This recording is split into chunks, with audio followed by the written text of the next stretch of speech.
and talk to you all about this whole mess about this TikTok ban that's going on. So, first of all, I knew about the ban, right? But I knew that the ban was happening, it's about to happen. And I'm like, it's not like they're going to shut down TikTok altogether. Anyways, we still have to wait and see what happens because when I'm doing this live, it's basically when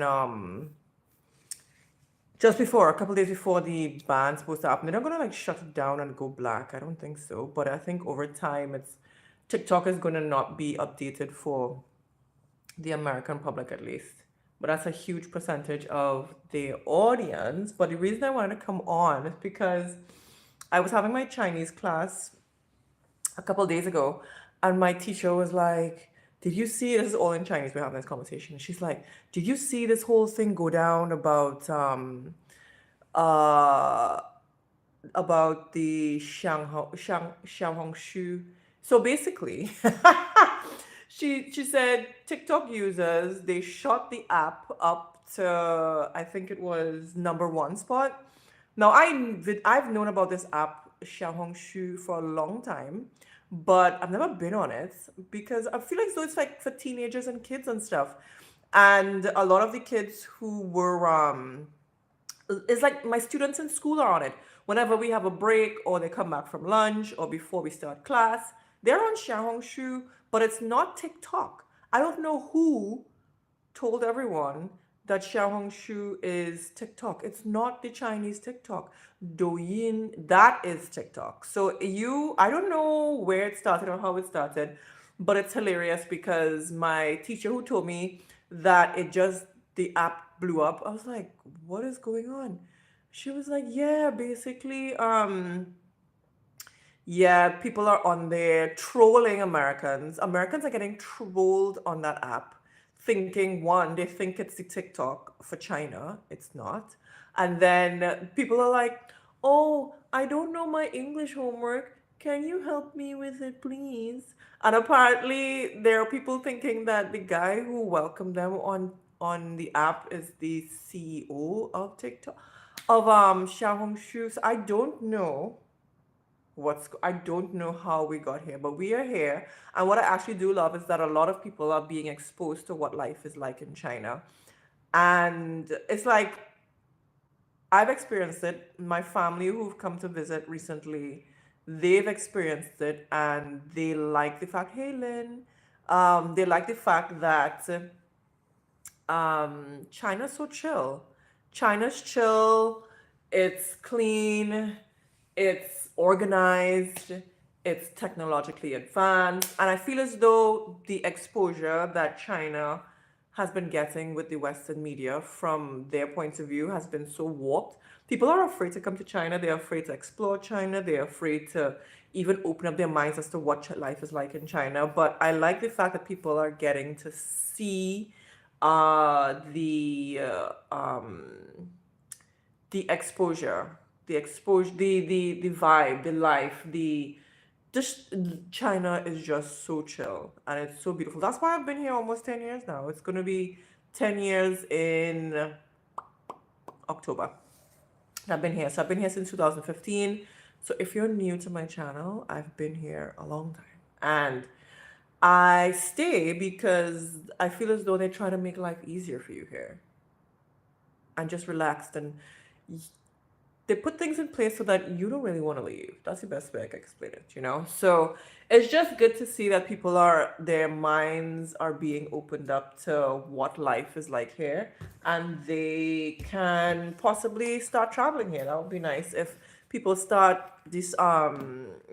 exploring China. There's so much to do and see and think about. People might be concerned about the language barrier. There are, depending on the city you go to, there are a lot of people who speak English. Then you have different ways of communicating. You can use different apps and stuff. You can learn some Chinese before you come. It'll make life a little bit easier. One thing that I did before I came to China was I learned the Chinese characters for food, and that helped me to be able to read Chinese, especially when I'm in a restaurant. So I would definitely suggest you learn some Chinese characters for food specifically. Because one thing I told myself, I am never going to go hungry in China. I'm going to be able to order whenever I go onto a menu. Hey Octavia, thanks for joining. So basically, yeah, this whole TikTok, I'm talking about the TikTok ban today, and the TikTok ban because I don't think it's going to go away. However, I like the fact that people are going on to Xiaohongshu and exploring. So funny enough, I was talking to my Chinese teacher today, and she was like, I was telling her, yo, I checked out the videos, and there are tons of videos on YouTube. They're mocking the Chinese. I'm sorry, guys, but the Chinese are mocking Americans. Americans are coming across very gullible because they're telling them stuff like, because China, of course, they're seeing parts of China that they probably never seen in the media or the media will never show, based on how advanced they are. And I've found that I was searching today. They're asking people for Americans to do their homework for them. They're asking for money. They're asking for exchange as a memorabilia. They're like, oh, give me 100 USD and I'll send you 100 RMB Chinese money. And I was like, guys, that's a scam. Because 100 USD is 700 of their dollars here. So it's like, guys, don't be sending money, first of all. Just don't fall for those. That's a scam. And apparently there's something called a cat tax. They're telling people, oh, we can't activate your account and we won't follow you until you send me a picture of your cat. They're mocking Americans again. So a lot of the Chinese are actually mocking Americans on Xiaohongshu, and it's just don't be gullible on that app, guys. Just have your fun, explore, but I don't know who told them that was the Chinese TikTok because it's not. There was something else that they were doing.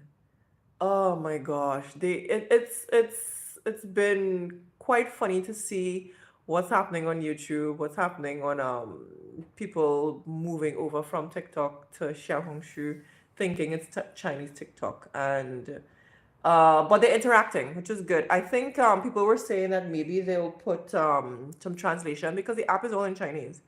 It's all in Chinese, and it's everyone's replying and responding in Chinese as well. So they don't say Mandarin here; they say Chinese. So, but yeah, explore it. Are you going to use Xiaohongshu? Have you been using TikTok? I'm actually wondering. Have you guys been using TikTok before? I don't use TikTok. That's the other thing. TikTok, the Western version of TikTok, you can't access it here very easily. So that's why I was never on TikTok.